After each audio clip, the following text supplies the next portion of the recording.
October 14th, Blackwood Heights, Illinois.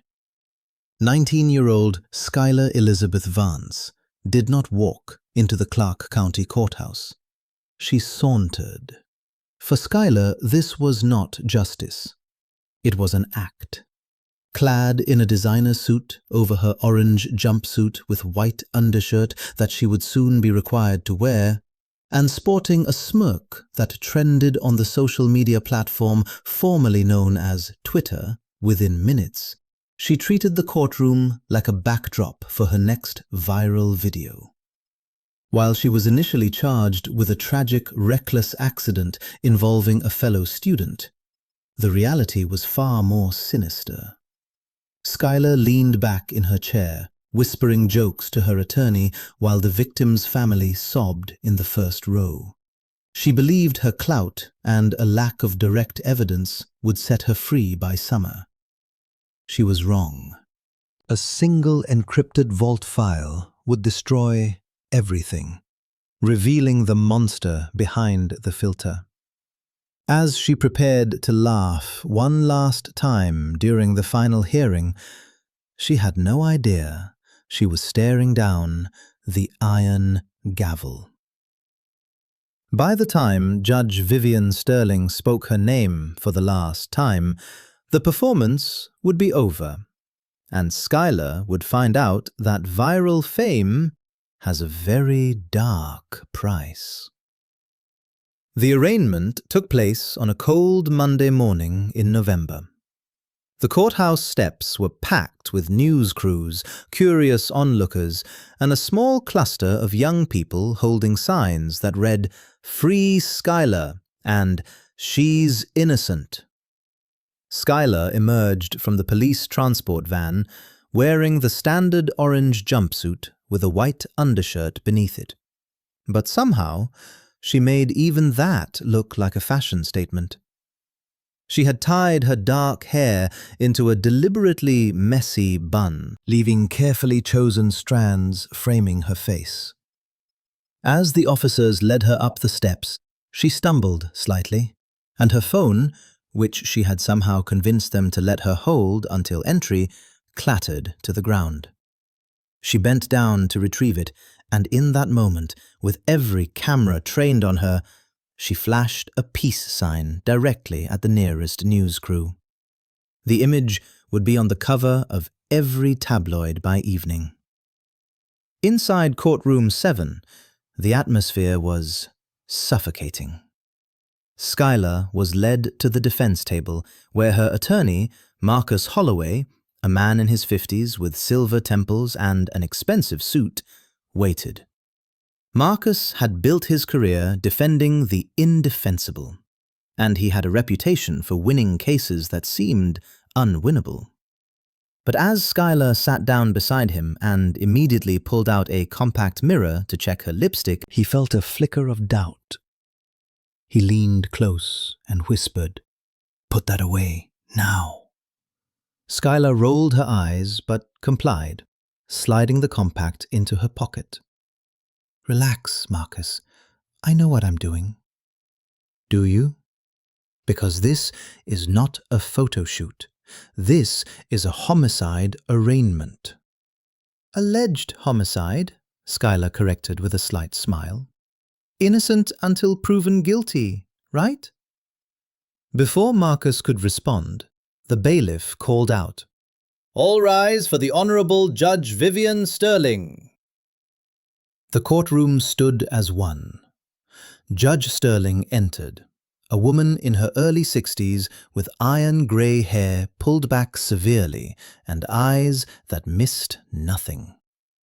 She had presided over Clark County for nearly 2 decades and had a reputation for being utterly unmoved by charm, wealth, or fame. She took her seat and gestured for everyone else to do the same. "We are here for the arraignment of Skylar Elizabeth Vance," Judge Sterling began, her voice crisp and authoritative. "Miss Vance, you are charged with reckless homicide in the death of Ethan Cole. How do you plead?" Skylar stood, and Marcus stood with her. She looked directly at the judge, her expression one of wounded innocence. "Not guilty, Your Honor. Absolutely not guilty." Judge Sterling's eyes narrowed slightly. "Noted. Miss Vance, you will remain in custody pending trial. Bail is set at $500,000. Skylar's father, a wealthy real estate developer seated in the gallery, immediately stood. "We'll post it today, Your Honor." Judge Sterling nodded. "Very well. The preliminary hearing is scheduled for 2 weeks from today. This court is adjourned." Her gavel came down with a sharp crack. As Skylar was led out, she turned her head toward the gallery where her followers sat and mouthed the words, "I love you," toward them. Several raised their phones to capture the moment. The victim's family, seated on the opposite side, watched in horrified silence. The lead prosecutor, District Attorney Rachel Brennan, watched Skylar's performance with cold calculation. Rachel was 43, a former public defender who had switched sides after witnessing too many guilty people walk free. She had short auburn hair, sharp features, and a mind like a steel trap.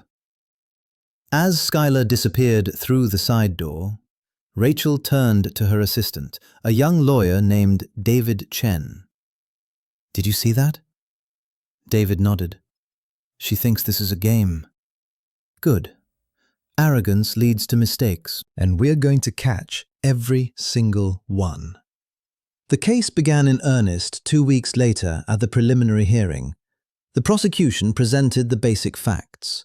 On September 29th, Skylar Vance and Ethan Cole, both students at Blackwood Heights University, had gone to the Old Mill Bridge, a popular spot for photography and social media content. According to Skylar's initial statement, they were filming a safety awareness video about the dangers of getting too close to the edge. During filming, Ethan had supposedly tripped and fallen 40 feet into the ravine below. Skylar claimed she immediately called 911 and tried to find a way down to help him, but by the time paramedics arrived, Ethan was dead. The prosecution presented photos of the bridge, the ravine, and the location where Ethan's body had been found. They also presented the initial police report and the 911 call recording. On the recording, Skylar's voice sounded panicked and breathless. "Please, you have to send someone. My friend fell. He's not moving. Please, hurry." It was a convincing performance. Several jurors looked sympathetic. But Rachel Brennan was not finished. She called her first witness, Detective Michael Carter, the lead investigator on the case. Detective Carter was a stocky man in his early 50s, with a shaved head and a no-nonsense demeanor. He took the stand and was sworn in. Rachel approached him with a tablet in hand. "Detective Carter, can you walk us through your initial investigation?" "Certainly. We received the 911 call at approximately 6:17 in the evening on September 29th. Paramedics and police were dispatched immediately. I arrived on scene at 6:41. The victim, Ethan Cole, was at the bottom of the ravine. He had sustained massive trauma consistent with a fall from significant height. He was pronounced dead at the scene." "And where was Ms. Vance when you arrived?" "She was sitting on the bridge, crying. She told us it had been an accident, that Ethan had tripped while they were filming." "Did you find that story credible?" Marcus stood immediately. "Objection! The detective's personal opinion on credibility is not relevant." Judge Sterling nodded. "Sustained. Rephrase, Ms. Brennan." Rachel nodded. "Detective Carter, what did you observe about the scene that caused you to investigate further?" "Several things. First, Ethan's phone was missing. We searched the area thoroughly, but it was never recovered. Second, Skylar had her phone with her and had been filming, but she claimed the video file had been corrupted and she couldn't recover it. Third, and most significantly, when we examined the metadata from her phone, we discovered that her 911 call was placed at 6:17, but the last video file she had been recording ended at 6:03. That's a 14-minute gap. A murmur went through the courtroom. Rachel let it settle before continuing. 14 minutes. What would explain that gap, Detective? That was my question exactly. If this was a tragic accident and Miss Vance was in shock, why did it take her 14 minutes to call for help? Did you ask her about this? I did. She claimed she had been too panicked to think clearly, that she had tried to find a way down to Ethan first. But the terrain around the bridge is well marked. There's a clear path down to the ravine that's used by hikers regularly. It would have taken maybe 2 minutes to reach him, if she had actually tried. Rachel pulled up an image on the tablet and displayed it on the courtroom screen. It showed the bridge and the surrounding area with the hiking path clearly visible. So the path was obvious? Yes, ma'am. Very obvious. Thank you, Detective. No further questions. Marcus stood for cross-examination. He approached the witness stand with a sympathetic expression. Detective Carter, you've investigated many accident scenes, correct? Yes, sir. And in your experience, do people in shock always behave rationally? No, sir. Shock affects people differently. So it's entirely possible that Miss Vance, a 19-year-old girl who had just witnessed her friend's death, was simply too traumatized to think clearly about calling 911 immediately. Detective Carter paused. It's possible, but... Thank you, Detective. No further questions. As Marcus sat down, he looked at Skylar, who was busy adjusting her hair. He kicked her foot under the table. She looked at him with annoyance. What? Stop touching your hair. Stop checking your reflection. Just sit still and look sad. I am sad, she whispered back. Ethan was my friend. Then act like it.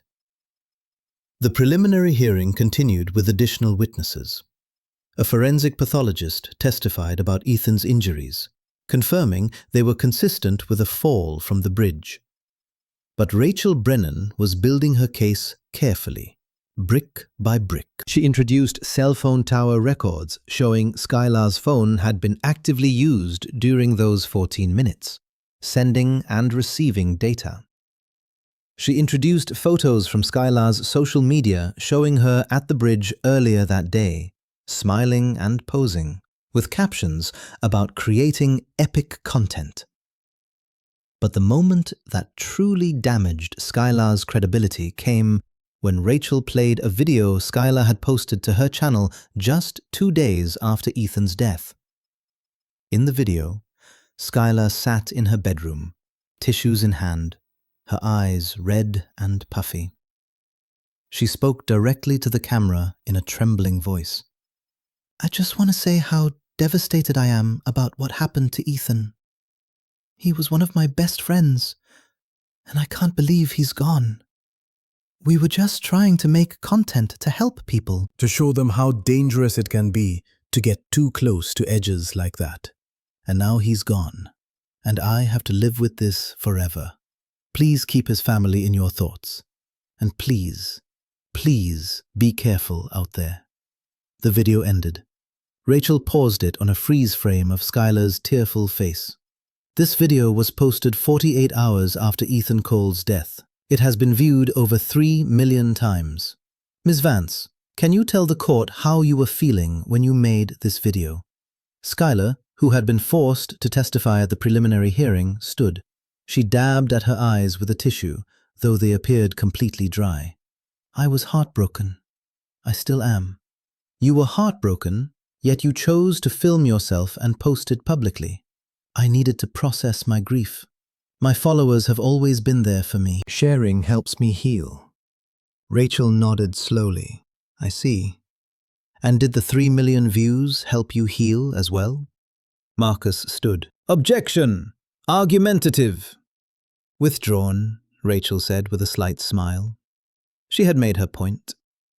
The judge ruled that there was sufficient evidence to proceed to trial, and Schuyler was once again remanded into custody. This time, as she was led out, one of the jurors, a middle-aged woman with glasses, noticed something. Schuyler was checking her reflection in the glass surface of the defense table, adjusting the angle of her head to catch the best light. The juror's expression shifted from sympathy to disgust. The trial began in January, 3 months after Ethan's death. The prosecution's strategy was methodical and devastating. Rachel Brennan knew she needed to systematically dismantle every element of Schuyler's story while building toward the evidence that would destroy her completely. She started with the technical details. Her first witness was Dr. Sarah Kim, a digital forensics expert who had examined every electronic device associated with the case. Dr. Kim was a woman in her 30s, with black hair pulled into a tight ponytail and an air of absolute confidence. She explained to the jury how digital devices leave trails of data that are nearly impossible to erase completely. Ms. Vance's primary phone was a high-end smartphone, Dr. Kim explained. When we examined it, we found that she had indeed recorded video at the bridge that day. However, the file showed signs of having been deliberately deleted using a secure deletion app. Were you able to recover the deleted video? Rachel asked. Partially. We recovered fragments, but they were corrupted and unusable. However, what was more interesting was what we found in her cloud storage account. Rachel pulled up an image on the screen showing a cloud storage interface. What did you find there? Ms. Vance had automatically backed up all her photos and videos to the cloud. However, on the night of Ethan's death, someone accessed her account and deleted multiple files.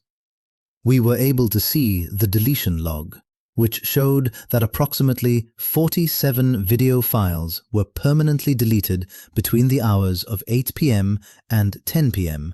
on September 29th. Was Ms. Vance in custody at that time? No. She had been questioned and released. She was home. So she went home after Ethan's death and spent 2 hours deleting files from her cloud storage? That's what the evidence shows, yes. The impact on the jury was visible. Several jurors were taking notes, their faces serious. But Rachel was not done. Dr. Kim, did your investigation uncover anything else unusual about Miss Vance's electronic devices? Dr. Kim nodded. Yes. We found evidence that Miss Vance had a secondary phone, what's commonly called a burner phone. We found the SIM card for this device hidden inside a makeup compact in her bedroom. The courtroom erupted in whispers. Judge Sterling's gavel came down. Order! Rachel continued. What can you tell us about this secondary phone? The SIM card showed recent activity. It had been used to access an app called Secure Vault, which is an encrypted storage application often used to hide sensitive files. The app requires biometric authentication, and we were unable to access it initially. However, we were able to obtain a warrant for the app company's servers. And what did you find on those servers? Marcus stood. Objection, Your Honor. The defense has not been provided with this information. Rachel turned to the judge. Your Honor, this evidence was only recovered last week. We provided copies to the defense as soon as it was available. Judge Sterling looked at Marcus. Is that accurate, Mr. Holloway? Marcus shuffled through papers, clearly frustrated. We received some files, yes, but we haven't had adequate time to review them. The files were provided 72 hours ago, Rachel countered. That's well within the legal requirement. Judge Sterling nodded. Objection overruled. Continue, Miss Brennan. But Rachel shook her head. Actually, Your Honor, I'm going to reserve this line of questioning for later in the trial. I have other witnesses to present first. This was a strategic move, and Marcus knew it. Rachel was building suspense, letting the jury wonder what was on that encrypted app. Meanwhile, she continued to destroy Skylar's story piece by piece. The next witness was Jennifer Morrison, a former friend of Skylar's and a fellow student at Blackwood Heights University. Jennifer was 20 years old, with blonde hair and a nervous demeanor. She clearly did not want to be there, but she had been subpoenaed. Rachel approached her gently. Jennifer, how did you know Skylar Vance? We were friends. We were in the same social circle, and we collaborated on content sometimes. Content meaning social media posts and videos. Yes. Can you describe Skylar's attitude towards social media? Jennifer hesitated, glancing at Skylar, who was glaring at her from the defense table. She was obsessed with it. Her whole life revolved around followers, views, engagement. She would do anything to go viral. Can you give an example? Well, there was this one time she faked a breakup with her boyfriend just to create drama for her channel. They were never actually broken up, but she posted all these crying videos and got millions of views. Then a week later, she posted a reunion video. It was all staged. Did she ever talk about what she would do to increase her follower count? Jennifer nodded slowly. All the time, she had this goal of hitting 5 million followers. She talked about it constantly. She said she needed something big to happen, something that would make people pay attention. Rachel pulled out a printed document. I'm showing you Exhibit 23, which is a series of direct messages between you and Miss Vance.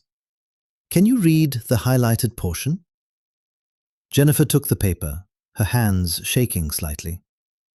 She read aloud. I need something huge to happen, even if it's a tragedy. People love tragedy.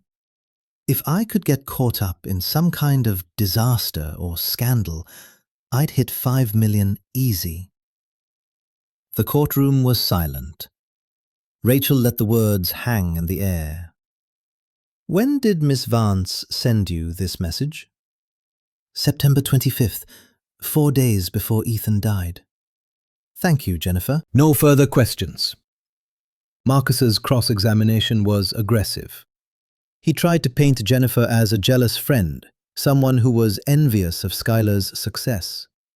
But Jennifer held firm. She was not there out of jealousy. She was there because Ethan was dead, and she believed Skylar was responsible.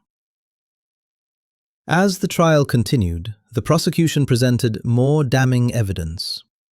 They showed search history from Skylar's laptop, revealing that in the hours after Ethan's death, she had searched for phrases like, "How to delete cloud backups permanently," and "Can police recover deleted videos?" and "What happens if you don't call 911 right away?" Skylar's behavior in the courtroom became increasingly erratic. She was no longer smiling at the cameras. She stopped applying lip gloss. Instead, she sat hunched in her chair, her leg bouncing nervously, occasionally whispering urgently to Marcus. During one particularly damaging testimony, she scoffed loudly and muttered, "This is such bullshit." Judge Sterling heard it. "Miss Vance," the judge said sharply, "you will refrain from commentary or I will hold you in contempt. Do you understand?" Skylar looked up, her expression one of barely concealed anger. "Yes, Your Honor." Marcus leaned close to her. "You need to get yourself under control. You're making yourself look guilty." "I am not guilty," Skylar hissed back. "These people are all lying." "Then sit still and let me do my job." But the evidence kept mounting.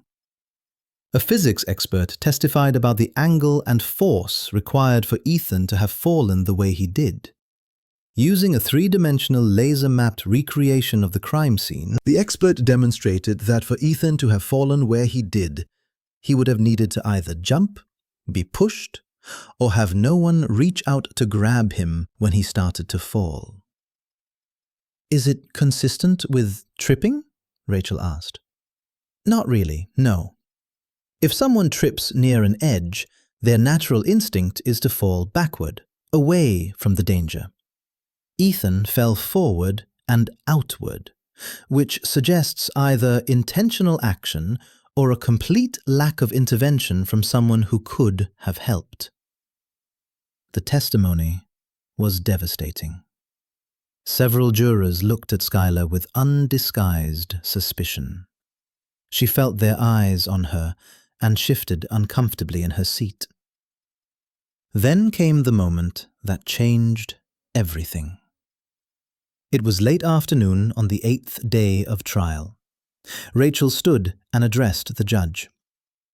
"Your Honor, the prosecution would like to recall Dr. Sarah Kim to the stand." Dr. Kim returned, carrying a laptop and the file folder. Rachel approached her with the same tablet from before. "Dr. Kim, you previously testified about a secondary phone and an encrypted app called Secure Vault. Have you been able to access the contents of that app?" "Yes. After obtaining the proper warrants and working with the app company's security team, we were able to bypass the encryption. The process took several weeks, but we were successful." "And what did you find?" Dr. Kim opened the laptop and pulled up a file directory. "We found a single video file. It's 60 seconds long. The file was created on September 29th at 6:09 p.m. The timing was critical. That was within the 14-minute gap between when Skylar stopped recording on her primary phone and when she called 911. Rachel felt her pulse quicken. This was it. This was the evidence that would end Skylar Vance. "Dr. Kim, were you able to verify the authenticity of this video?" "Yes. We conducted extensive analysis. The metadata is intact and unaltered. The video was recorded on the secondary phone at the location of the bridge. We verified this through GPS coordinates embedded in the file. We also analyzed the audio waveforms and the visual content to ensure it had not been edited or manipulated. It is authentic." "And what does the video show?" Dr. Kim paused, her professional demeanor slipping slightly to show disgust. "It shows Ethan Cole at the bottom of the ravine, still alive, but badly injured. And it shows Skylar Vance filming him." The courtroom exploded. Judge Sterling's gavel came down repeatedly. "Order! I will have order!" When the room finally quieted, she looked at Rachel. "Continue." Rachel took a breath.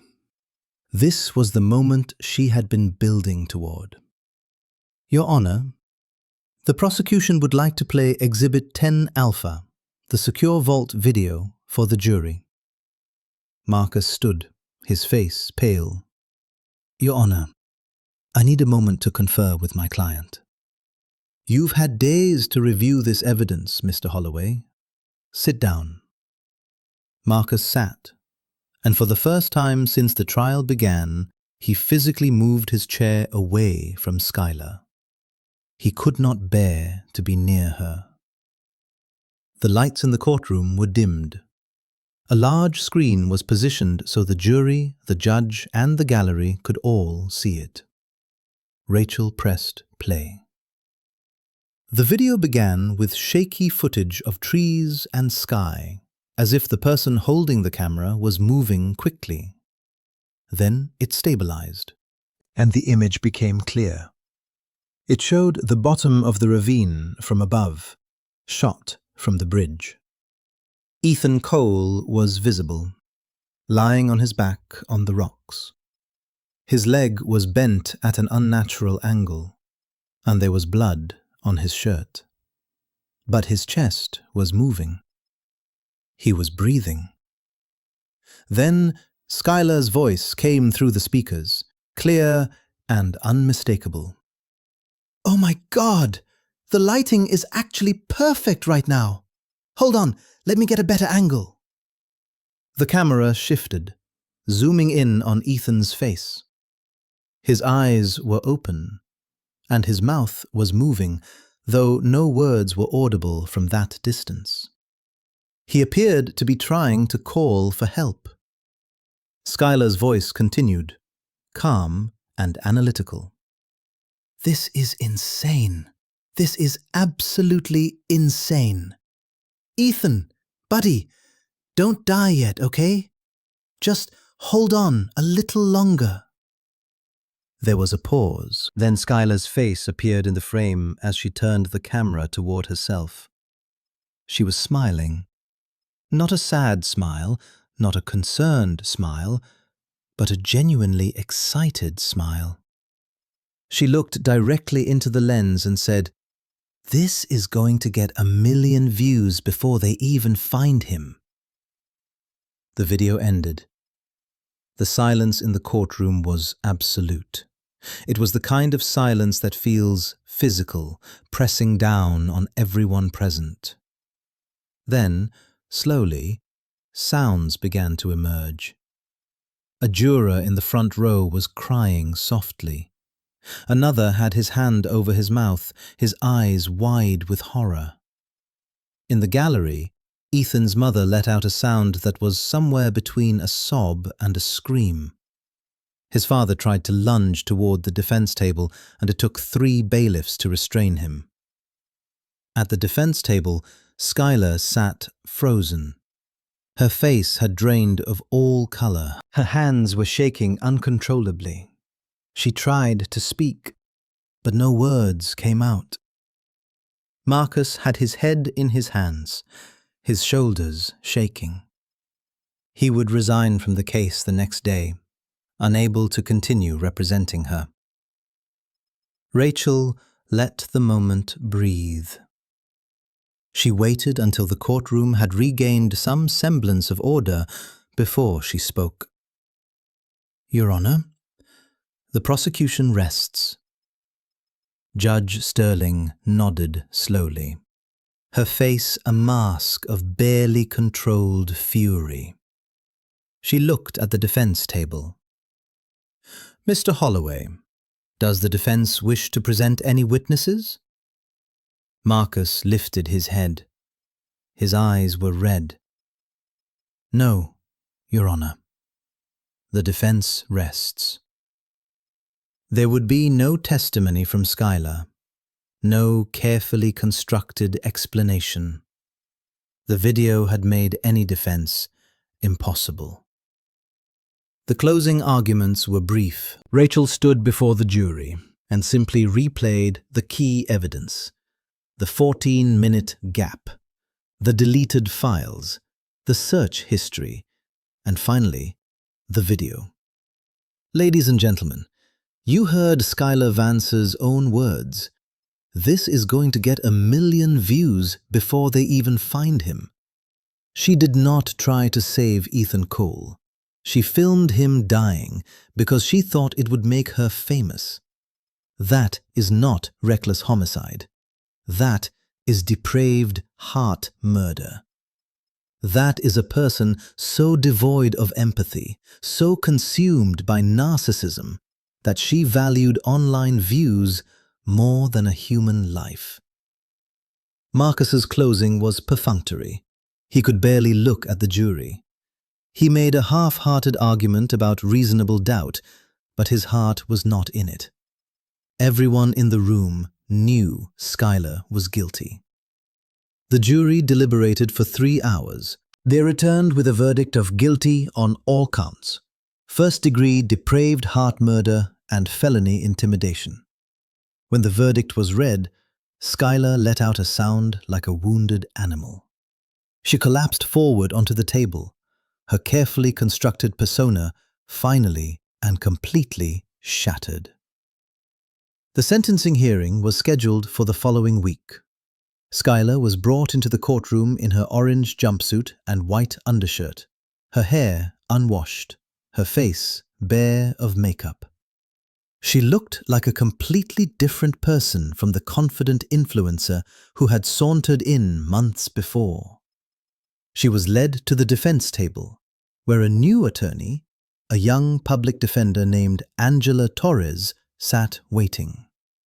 Marcus had withdrawn from the case, citing ethical concerns. Judge Sterling entered, and everyone rose. The judge settled into her seat and looked at the packed courtroom. "We are here for the sentencing of Schuyler Elizabeth Vance. Before I impose sentence, I will hear victim impact statements. The court recognizes David Cole." David Cole was Ethan's younger brother, 17 years old, with the same gentle features as his deceased sibling. He walked to the podium slowly, carrying a piece of paper. His hands were shaking as he unfolded it. "Your Honor, my brother Ethan was the best person I ever knew. He was kind. He was smart. He was always there for me when I needed him. And Schuyler Vance took him away from us." David's voice broke, but he continued. "What makes it worse is that I have to see her face everywhere. On the news, on social media, people making memes about the trial. My brother is dead, and his killer is famous for it." "That's what you wanted, and she got it. I just want to know when I can stop seeing her face and start remembering my brother's." He folded the paper and walked back to his seat, his mother wrapping him in her arms. Judge Sterling waited a moment before speaking. "Are there any other victim impact statements?" There were none. She turned to the defense table. "Ms. Vance, you have the right to make a statement before I impose sentence. Do you wish to do so?" Schuyler stood slowly. Her new attorney had advised her to express remorse, to apologize, to show some humanity. Schuyler opened her mouth to speak, and for a moment it seemed like she might actually do it. But then Ethan's mother, seated in the front row, spoke. "You're a monster," she said quietly. "An absolute monster." And Schuyler laughed. It was a short, nervous sound, almost reflexive. But it was unmistakably a laugh. The courtroom erupted. Judge Sterling's gavel came down so hard it sounded like a gunshot. "Silence! Everyone, sit down now!" The judge's voice cut through the chaos like a blade. When order was finally restored, she looked at Schuyler with an expression of pure contempt. "Sit down, Miss Vance." Schuyler sat, her face now showing the first real signs of panic. She realized, too late, what she had just done. Judge Sterling stood, leaning forward over the bench. Her voice was low, but carried to every corner of the room. "You find this funny, Miss Vance? You think a mother's grief at losing her son is amusing?" "No, I didn't mean," Schuyler started, but the judge cut her off. You didn't mean to laugh at a grieving mother. Just like you didn't mean to let Ethan Cole die while you filmed him. Just like you didn't mean to prioritize your social media views over a human life. Judge Sterling's voice was rising now, her fury breaking through her judicial composure. This court has witnessed your theatre for months, Miss Vance. We have watched you apply lip gloss at the defense table. We have watched you check your hair in every reflective surface. We have watched you treat these proceedings like they were a performance designed for your entertainment. The judge took a breath, steadying herself. But that video, that 60-second video from your Secure Vault app, showed us who you really are. Not an influencer, not a content creator, a predator. A narcissist so completely devoid of empathy that you could watch another human being dying and think only about how many views it would get you. Skylar was crying now, real tears streaming down her face, her breathing coming in short gasps. But Judge Sterling was not finished. You stood on that bridge and made a choice. Ethan Cole was alive at the bottom of that ravine. He was injured, he was in pain, but he was alive. You could have called 911 immediately. You could have tried to help him. But instead, you pulled out your secondary phone, the one you used for content you didn't want traced back to you, and you filmed him. You adjusted the angle to get better lighting. You told him not to die yet because the shot was too good. And then you looked into the camera and said, and I quote, "This is going to get 1 million views before they even find him."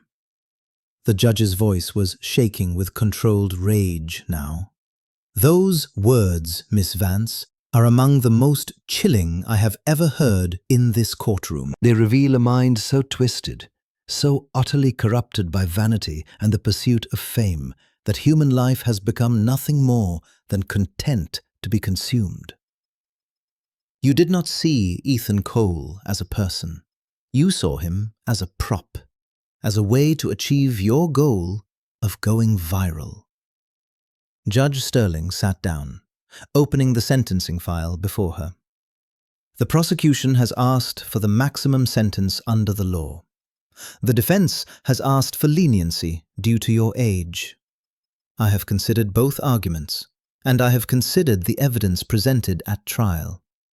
I have also considered your behavior in this courtroom, including your laugh just moments ago when Ethan's mother called you a monster.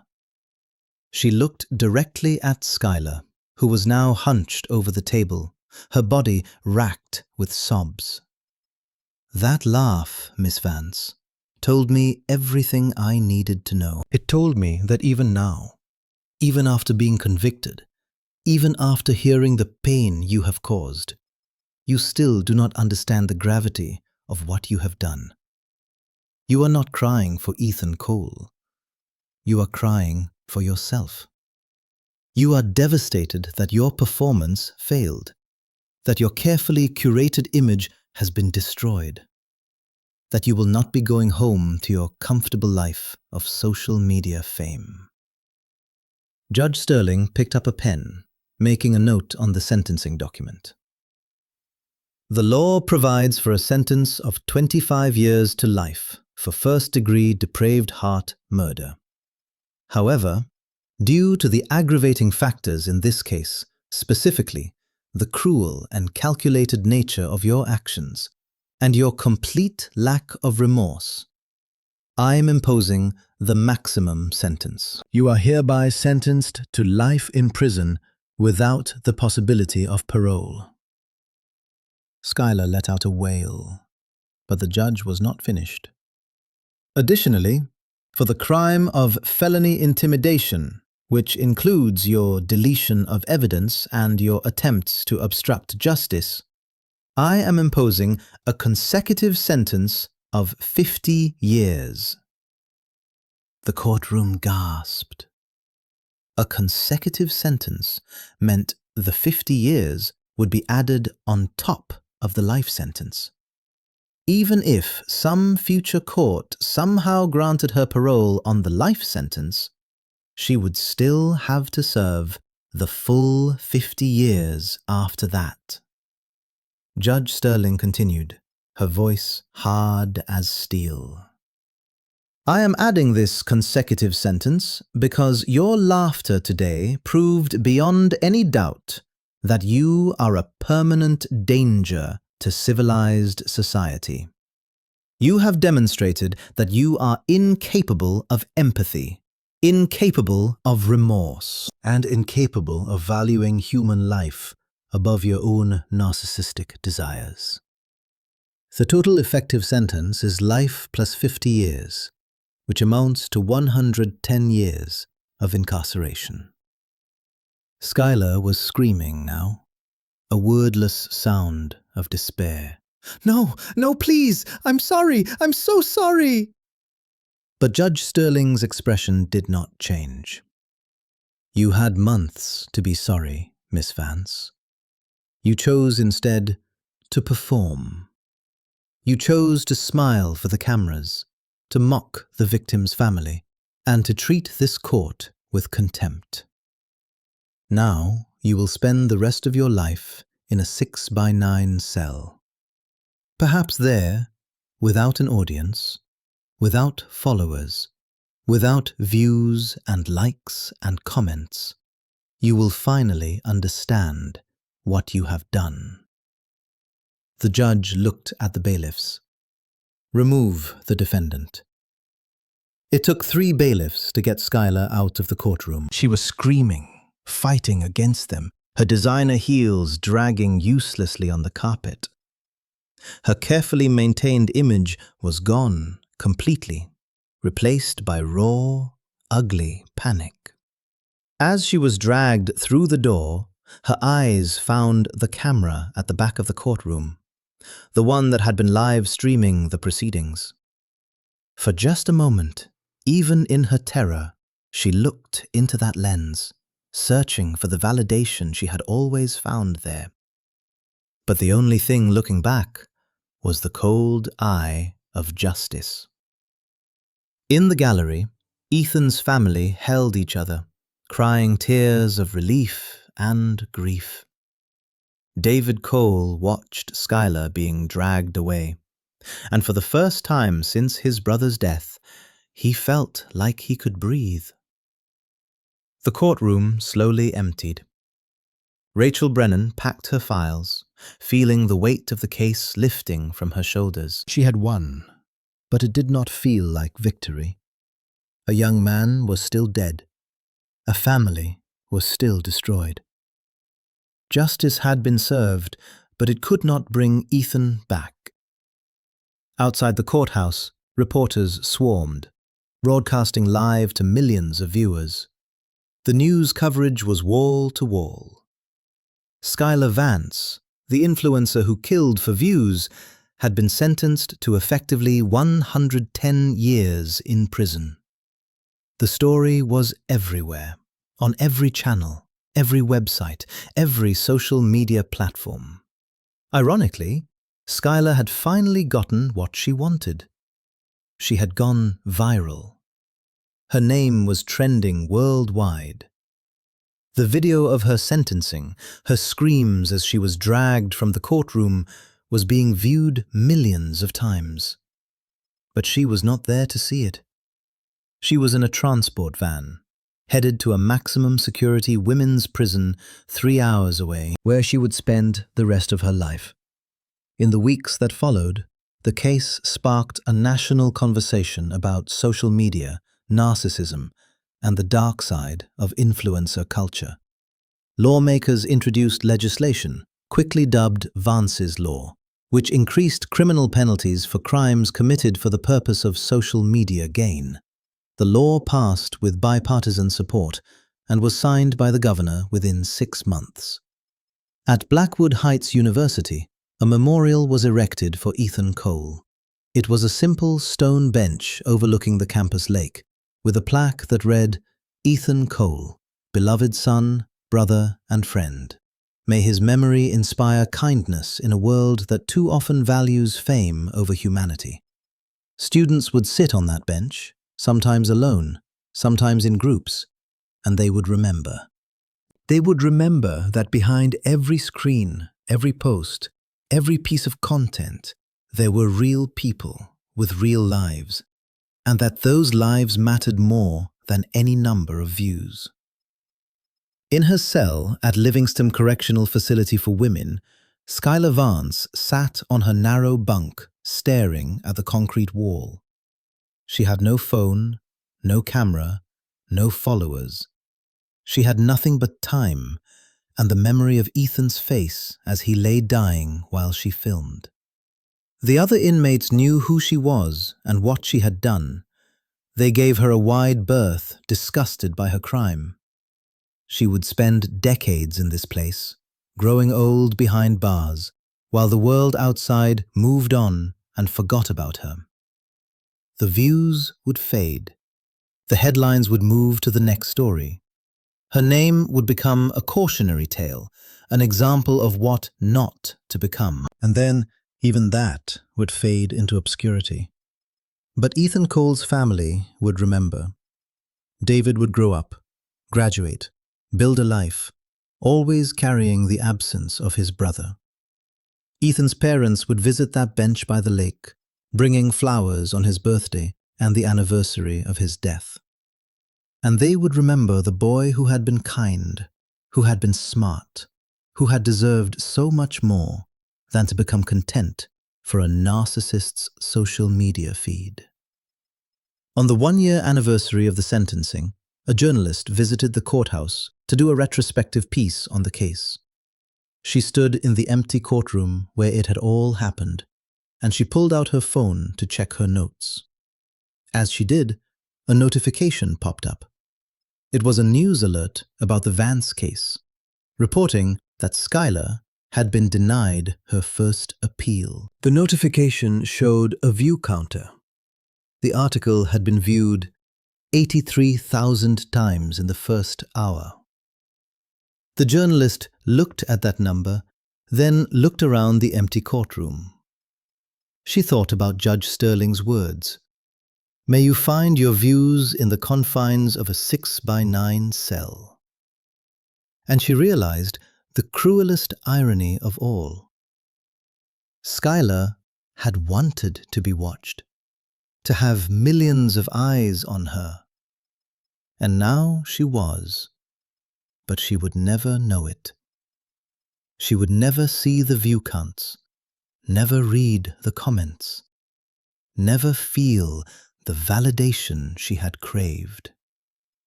She was viral. And she was gone. The journalist put her phone away and left the courtroom, the heavy door closing behind her with a final, echoing thud.